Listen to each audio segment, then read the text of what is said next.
Satyabama Institute of Science and Technology, Chennai and Sri Perumbudur.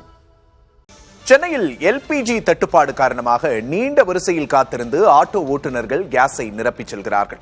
இது தொடர்பான தகவல்களை செய்தியாளர் வீரகுமாரிடம் கேட்டு பெறலாம். வீரகுமார், வணக்கம். இந்த எல்பிஜி தட்டுப்பாட்டால ஆட்டோ ஓட்டுநர்கள் எந்த அளவுக்கு பாதிக்கப்பட்டிருக்காங்க, இதனால அவங்க வாழ்க்கையில ஏற்படக்கூடிய விளைவுகள்லாம் என்ன சொல்றாங்க வீரகுமார்?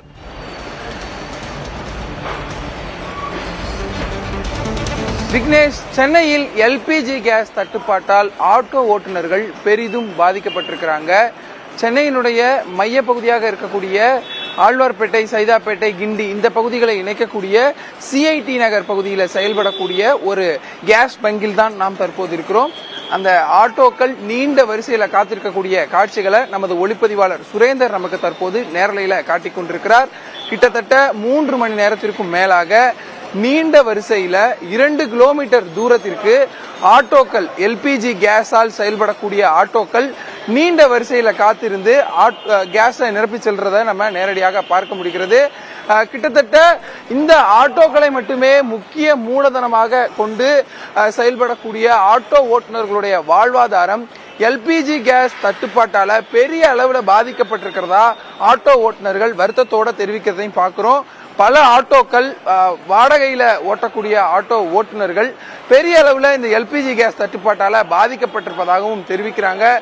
தொடர்ச்சியாக கிட்டத்தட்ட 30 நாட்களுக்கு மேலாகவே இந்த எல்பிஜி கேஸ் தட்டுப்பாடு தமிழ்நாடு மட்டுமல்லாம இந்தியா முழுவதே நிலவுவதாகவும், சென்னையில இயங்கக்கூடிய பெரும்பாலான ஆட்டோக்கள் எல்பிஜி கேஸ் தான் மூலப்பொருளா கொண்டு செயல்படக்கூடியதுனால எல்பிஜி வாகன ஓட்டுநர்கள், ஆட்டோ ஓட்டுநர்கள் பெரிய அளவில் அந்த கேஸ் தட்டுப்பாட்டால பாதிக்கப்பட்டிருப்பதாகவும் தெரிவித்திருக்கிறாங்க.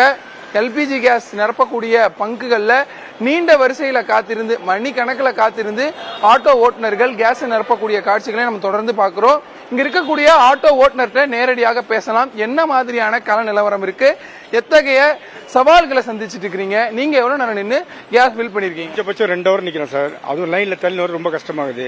பஸ் எல்லாம் வந்து ஒன் வேல விடுறாங்க, ரொம்ப சிரமமா. இது இல்லாம எங்களுக்கு வந்து 30 ரூபா ரேட் வர ஏறி எங்களுக்கு வாழ்வாதாரம் ரொம்ப பாதிக்குது. எங்களுக்கு இதனால வந்து கஸ்டமர் ஏற்றி தர மாட்டோம். ஊபர் அதே ரேட்டு தான் போறோம், ஓலா அதே ரேட்டு. கஸ்டமர்கிட்ட 30 ரூபா கேட்கறது எங்களுக்கு இன்னும் பிச்சை எடுக்கிற மாதிரி இருக்குது. பிச்சைக்காரங்க கேட்கற மாதிரி இது, பிச்சை எடுக்கிற மாதிரி இது. வாழ்வாதாரம் ரொம்ப பாதிக்குது எங்களுக்கு. பிரச்சனை எவ்வளவு நாளா இருக்கு? இதற்கான நிரந்தர தீர்வு ஏதாவது இருக்கா சார்? எதுவும் இல்லையா சார். அரசாங்கம் தான் இதுக்கு தீர்வு போடணும். இது குறைஞ்சபட்சம் 1 மந்த் தான் இருக்குது. இதனால போன வேலை வெள்ளிக்காம நாங்கள் லீவே போட்டோம். எங்களுக்கு கேஸ் கிடைக்காம லீவே எடுத்துட்டோம் வேலை வெள்ளிக்காம. அதனால எங்களுக்கு ரொம்ப பாதிக்குது. வீட்டுல இருந்து வர்றது சிரமமாகுது. கேஸ் ஏன்னா இருக்குமா இல்லாத தள்ளின்னு வர எவ்வளவு பேர் தள்ளி அங்கங்க நின்று போய் தள்ளின்னு வராங்க.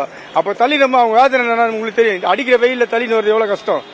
இந்த வேர்வை அப்படின்னு வேர்க்கிற உடம்பு திறந்தா எரியுது உடம்புலாம். நீங்க ஒரு முறை உங்க ஆட்டோல ஃபில் பண்றீங்க ஃபுல்லா டேங்க்னா எத்தனை நாள் ஓட்டுவீங்க? 2 நாள் ஓட்டலாம் சார், அவ்வளவுதான் சார் போட்ட முடியும். ஏன்னா எவ்வளவு வந்து எம்டி, ஒரு 2 கிலோமீட்டர் 3 கிலோமீட்டர் எம்டி தான் நாங்க சவாரி பிடிக்கிறோம். ஊபர்ல ஓலால சவாரி பிடிச்சோம்னா அந்த அளவுக்கு ரேட்டு தர மாட்டாங்க, அதே ரேட்டு தான் தராங்க. அதனால எங்களுக்கு லாஸ் தான். இப்போ ஒரு 20 ரூபா 10 ரூபா கஸ்டமரே ஏற்றி தர மாட்டாங்க. ஏன் நாங்க ஏன் கொடுங்க, எங்களுக்கு சம்பளம் ஏற்றினா தராங்க அப்படின்றாங்க. அதுக்கு நாங்க என்ன பொறுப்பாமா?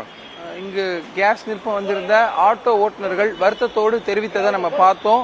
இந்த எல்பிஜி கேஸ் தட்டுப்பாடு கிட்டத்தட்ட 30 நாட்களுக்கு மேலாக நிலவக்கூடியது ஆட்டோ ஓட்டுநர்களின் வாழ்வாதாரத்தை பெரிய அளவில் பாதிப்பதாக அவர்கள் தெரிவிக்கிறாங்க. அரசாங்கம் உடனடியாக இதற்கு நிரந்தர தீர்வு காணக்கூடிய வகையில நடவடிக்கைகளை மேற்கொள்ள வேண்டும் எனவும் அவர்கள் கோரிக்கையாக முன்வைக்கிறார்கள். விக்னேஷ், நிச்சயமாக வீரகுமார், இதே வாழ்வாதாரமா நம்பி தங்களோட வாழ்க்கையை ஓட்டுற ஆட்டோ ஓட்டுநர்களோட வழியை புரிஞ்சுக்க முடியுது. கூடுதல் விவரங்களுக்கு நன்றி Veerakumar. Satyabama Institute of Science and Technology, Chennai and Sri Perumbudur.